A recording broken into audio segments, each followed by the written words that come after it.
What's up, everybody? My name is Del. This is Del on Movies. Thanks for hanging out with me. If you've been here before, thanks for hanging out with me again. I love it when you guys spend some of your precious time with me. And if you didn't know, football season is upon us. So today we're going to talk about football movies. I pulled out all the football movies I have in my collection. I'm going to try to be brief, try not to ramble too much. But yeah, I got a pretty good stack here. And one thing I realized, guys, is that I am missing a lot.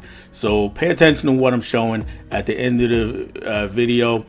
Make note of what I'm missing. Let me know. Let me know down in the comments. And maybe I'll find it and pick it up. Maybe I'll find a good deal on it. But I know I'm missing some things, but I do have a pretty good stack here.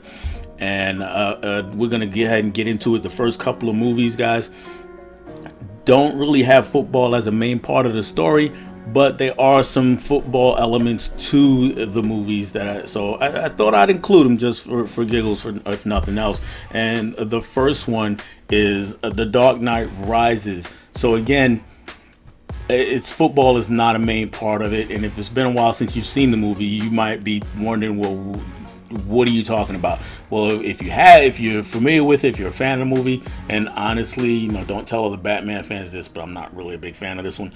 But there is a great football scene in the movie I think it's called Gotham Stadium, where the field kind of explodes, and it was in the trailer. So go check out the trailer even, or watch The Dark Knight Rises. Watch the whole Dark Knight trilogy. It's good stuff.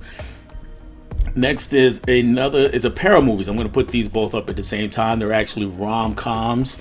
It is The Best Man. Let's see if we can get that looking a little bit better. There we go. The Best Man and The Best Man Holiday. So they're a pair of rom-coms. There's not much talk about football in the first one. There is some talk. There's a little more talk about it in the second one, where it actually plays into the story. And what's happening is that the character played by Morris Chestnut is an NFL superstar. He's superstar running back for my favorite team, the Giants. And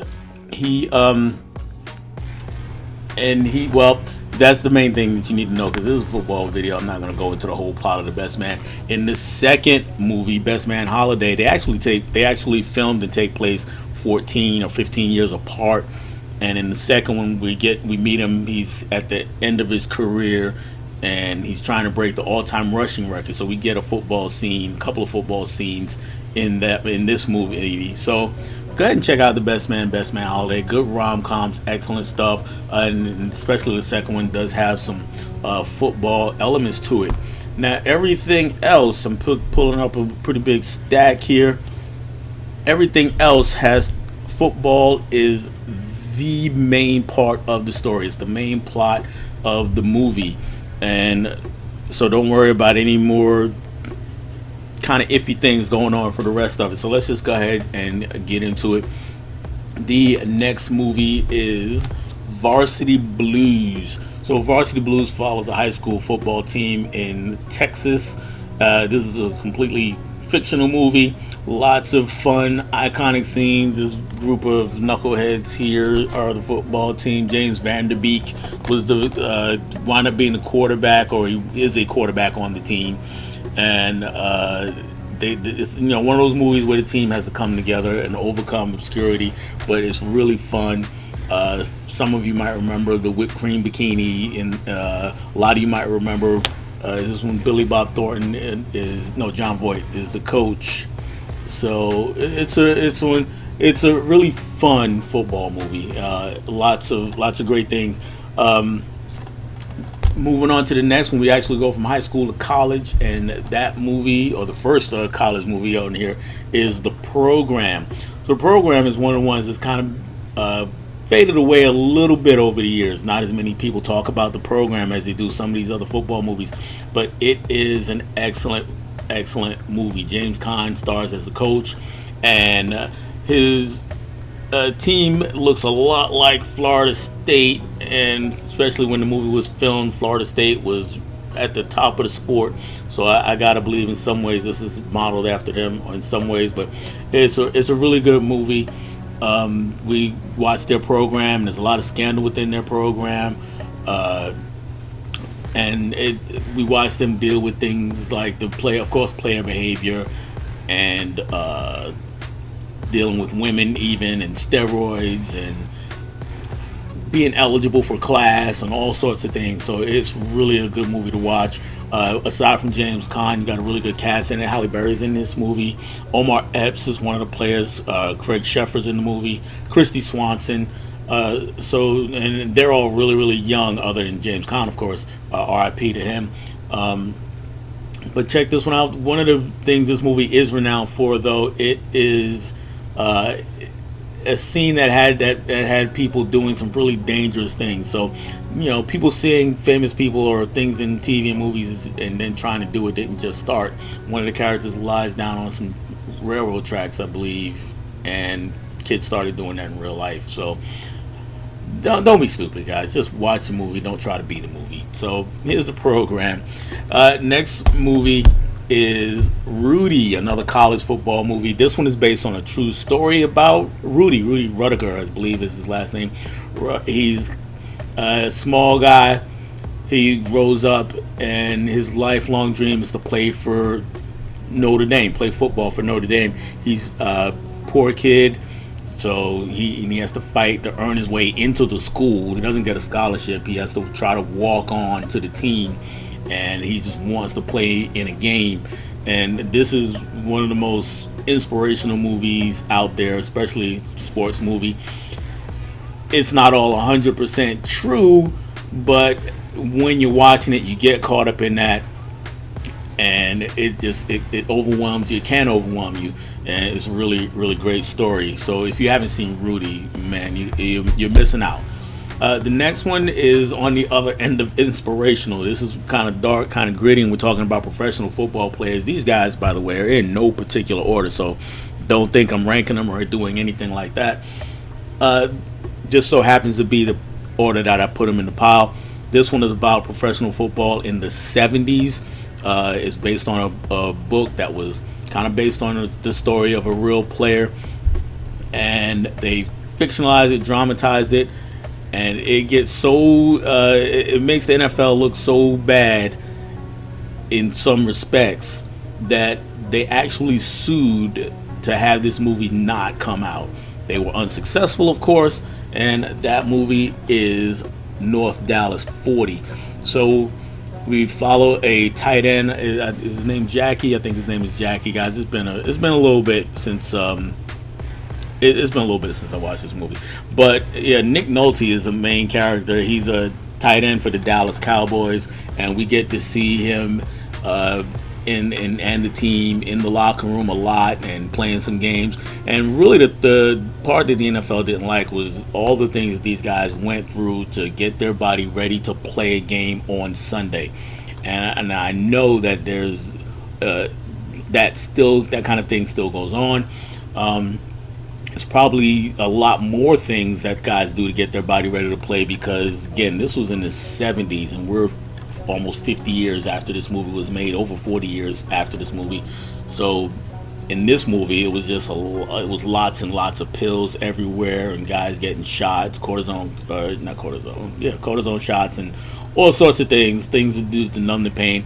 And we get to see a lot of that, but there is a romance wrapped up in there, so it's not just that. And this is a really good movie.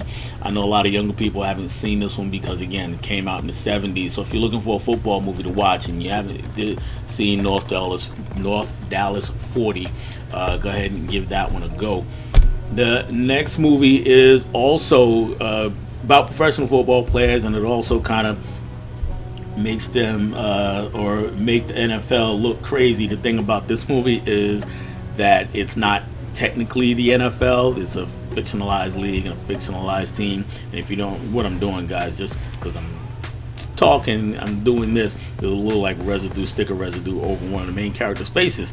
So I'm trying to get that off for you. But anyway, the movie is Any Given Sunday. This is the director's cut.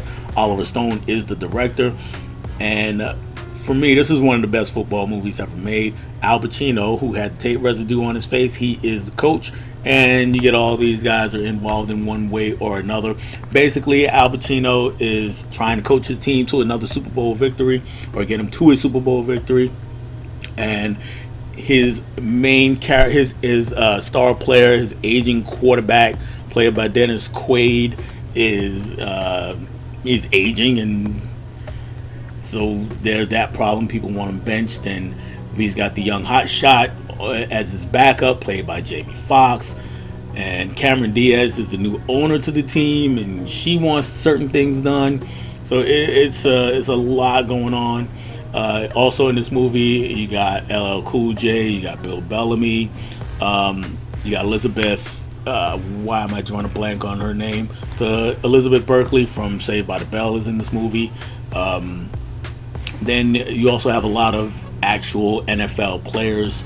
Another giant, Lawrence Taylor, he's in this movie. So there's some outrageous things happening in this movie, and at the time, a lot of people thought that maybe things shouldn't have been that bad.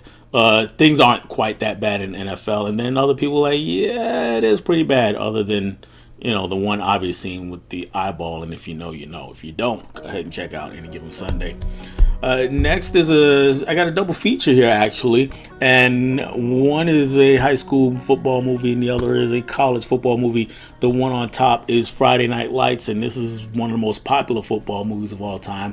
Lots of people have seen it. Lots of people still talk about it. Not much more to say other than that it's more or less like it's based on a true story, and more or less it plays like a grittier, truer to life version of Varsity Blues.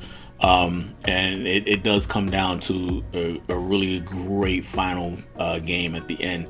The movie on the bottom is The Express, and this is the Ernie Davis story. This is also based on a true story. Ernie Davis was a real player for the Cleveland Browns. He played same time as Jim. I'm sorry, not the Cleveland Browns. The Syracuse in football in college. Syracuse. He played, I think, at the same time as Jim Brown or right after Jim Brown. There is a person playing Jim Brown in this movie, and it follows what happened to Ernie Davis. So it's another really good one. This one has flown under the radar as well. So go ahead and check out The Express. I know not a lot of people have seen that one. If you're a collector or if you're a movie buff, I should say, most of you guys have seen Friday Night Lights, but check out The Express. Another football movie that's gone under the radar is this one here. The Gridiron Gang or Gridiron Gang. It's a little bit of a surprise that it's not more well known because it stars this guy, Dwayne "The Rock" Johnson, and basically he's not technically a football coach at the start of the movie, but he's working with some wayward kids, some juvenile delinquents, and I believe they stay in a juvenile home. And he gets the idea to form a football team with him. And I'll say no more than that. It's a really good movie. So again, not a lot of people have seen, not as many people have seen it as have seen some of the others, but it's a really good movie. So check out Gridiron Gang. This next one everybody has seen, and even if you haven't seen it, you know about this movie and you've heard about this movie. You probably know the whole story to the movie, and that one is Remember the Titans. My man Denzel Washington, he's a high school football coach, and he's brought in to integrate a football team at this high school in Virginia in this early 70s, and there's a lot of push and pull back and forth. And I'll not say much more than that. It's a classic football movie. Next is another classic. Well, actually a classic and its remake. Now this one, I didn't take stickers off a lot of this stuff, guys. I'm a bad YouTuber sometimes. A lot of times. I know you guys are all better than me, all that do it. And I won't do it now because it's kind of tearing when I do it. But the movies are The Longest Yard, and of course the remake, The Longest Yard. The original came out in the early 70s. Burt Reynolds is a star player, an NFL star quarterback, and he gets sent to prison. And while he's there, he is asked to join the prison football team, and then he is made to join the prison football team. When he refuses, And the big thing is they are going to play the guards who have a football team already, and they're basically to be the dummy squad for the guards to get them ready to play other guards and other prisons. And of course, we get a crazy sadistic warden in this movie also, and it's one of the classic football movies. And then in the early 2000s, Mr. Adam Sandler decided he wanted to remake it, and he did, and it's actually not bad. If you've ever talked to me on social media, Twitter or Instagram or anything like that, you know that I'm not a big Adam Sandler fan, but when he's good, he's good. And here, he's actually, it's not that he's really good here, he's just not super annoying here. He's just regular guy here who also, again, happens to be star quarterback in the NFL, gets sent to prison, and it's the same story just with different players and updated, and it's funny. It's actually, to me, it's funnier than this one. It's more of a straight comedy, but this is the overall better movie. Both pretty good though. And then I'm down to my last one, guys. My last movie is Little Giants. Little Giants is a great football movie, and you can see this one is not about high school, not about college. It is about little kids, and it's really more about these two guys up here, these two knuckleheads. Mr. Ed O'Neill plays one of the O'Shea brothers, and he was a star football player, big deal in the town, got a big car dealership in the town. Everybody loves him, and he has the best Pee Wee football team in town, the only Pee Wee football team, and they win championships every year. This is his little brother, played by Rick Moranis, and all of these kids here, these are all the kind of outcast kids in the neighborhood, and of course they band together to form their own team and decide to challenge this team, who are obviously the Cowboys, and our heroes are the Little Giants. So if you don't know about this movie, if you haven't seen this movie and you got kids, this is an excellent family movie, especially if you have any football fans in your house. That is all I have for you guys. Like I said, I'm missing a lot. If you're a football movie fan, you're probably sitting there going, man, you don't have this one and you don't have that one, and I'm not going to talk about them. Let me know down in the comments what some of those movies are. What should I go out and get first? And I'll definitely be looking at that list. Let me know, what do you think of some of these movies? I know you have your favorites of this group here. Let me know what those are. Also, guys, let me know what your favorite football team is, and why is it the Giants? I mean, no other choice, right? Let me know. Guys, that's all I have for you. I'll catch you on the next one. Bye.